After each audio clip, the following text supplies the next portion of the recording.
سب سے پہلے تو میں محمود خان اچکزئی صاحب، اسد کیسر صاحب اور باقی جو تمام اکابرین ہیں جنہوں نے اس کا اہتمام کیا آج اس ڈائیلاگ کا بھی، کہ وہ پورے پاکستان سے انہوں نے جمہوری آوازوں کو اکٹھا کیا، ان لوگوں کو اکٹھا کیا کہ جو اس جبر کے نظام کے خلاف ڈٹ کے کھڑے ہیں. ان میں ہمارے انسانی حقوق کے لیے کام کرنے والے ساتھی، اس میں ہمارے میڈیا کے ساتھی، پولیٹیکل ساتھی، تو میں ان کو خراج تحسین پیش کرتی ہوں. اور جس میں مصطفیٰ نواز کھوکھر صاحب بھی ایک بڑا نام ہے، جنہوں نے جو وہ بھی جدوجہد کر رہے ہیں.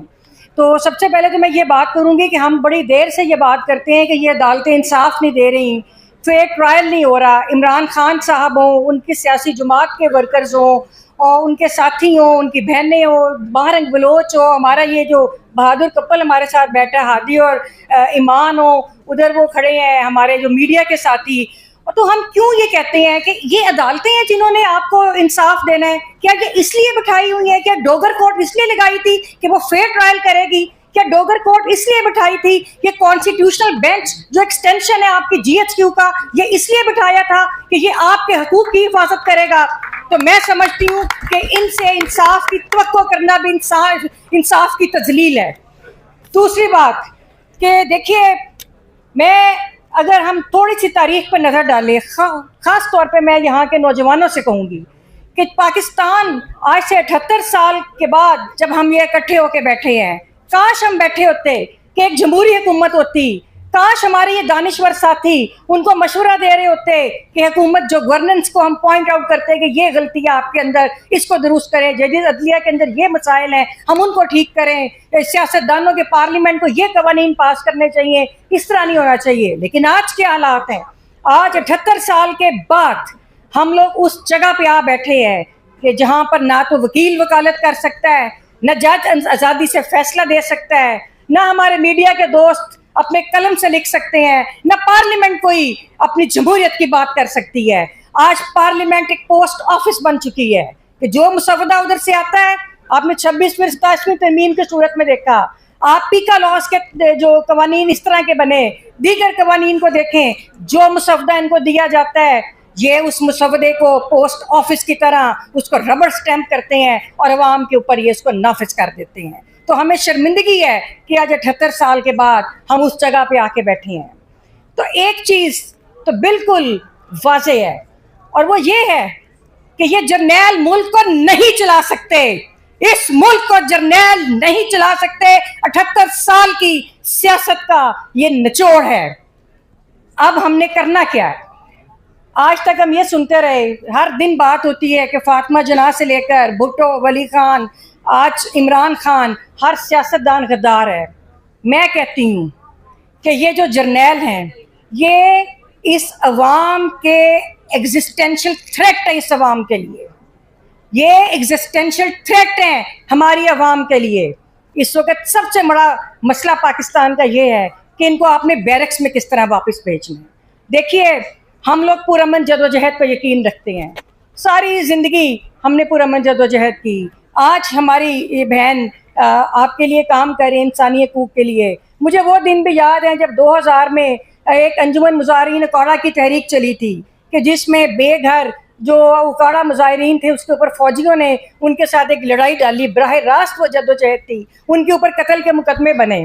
ہم ان ساتھیوں کے ساتھ کرتے رہے، ہم ان کے ساتھ لڑتے رہے. یہاں پہ صرف ایک پولیٹیکل ڈیوائڈ پیدا کی جاتی ہے پاکستان کے اندر، جو بلوچستان کے اندر ہو رہا ہے. کون سا ایجنڈا ہے؟ کس کا ایجنڈا ہے کہ 75 سال میں ہم علیحدہ تو ہوئے لیکن آزادی کی جدوجہد ہم آج بھی کر رہے ہیں. ابھی ہم آزاد نہیں ہوئے، ابھی آزادی کی جدوجہد ہم نے کرنی ہے اور وہ ہم کر رہے ہیں.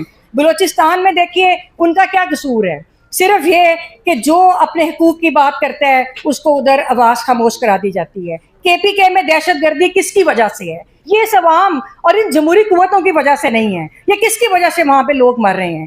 آج پھر آپ کی نظر ان کے منرل ریسورسز کے اندر ہے، آج آپ کی پھر نظر ان کے وسائل کے اوپر ہے. کس کا ایجنڈا ہے؟ یہ بیرونی ایجنڈے ہیں کہ آج آپ پھر سندھ کے اندر جائیں تو سندھ کا پانی 6 کنال کا منصوبہ کس کی زمینیں سیراب ہو رہی تھی.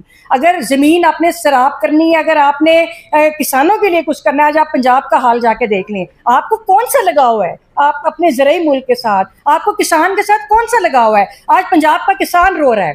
آج سی سی ڈی جو ہے ایک نیا ادارہ انہوں نے قتل گاہ ایک نیا قاتل ادارہ بنایا جو لوگوں کو براہ راست گولیاں مار رہا ہے.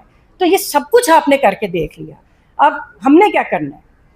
اب مسئلہ یہ ہے کہ دیکھیے ہم پھر وہی بات کریں گے, ہم جمہوری لوگ ہیں کہ ہم نے جمہوری جدوجہد کرنی ہے. یہاں پر عوام کے اندر مایوسی پھیلائی جاتی ہے. ہمارے نوجوان کو کہا جاتا ہے جب ہم باہر نکلتے ہیں لاہور بار کے جو کراچی بار کو اور اس کے بعد لاہور بار کو بھی میں سمجھتی ہوں کہ انہوں نے بڑی دلیری کے ساتھ ہر جمعرات کو جلوس نکال رہے ہیں. وہاں کے صدر مبشر رحمان صاحب نے بھی آنا تھا, بلکہ ان کا پیغام ہے اگر وہ نہ پہنچ سکے. اسی طرح ہمارے ساتھی راہب بلیدیر علی مدکور صاحب کا نے بھی کہا تھا کہ ہم کوشش کر رہے ہیں, لیکن اگر نہ پہنچ سکے تو ہماری طرف سے مکمل سالیڈیرٹی ہے اور ہم مکمل آپ کے ساتھ کھڑے ہیں اور ہم یہ جمہوری لڑائی لڑتے رہیں گے.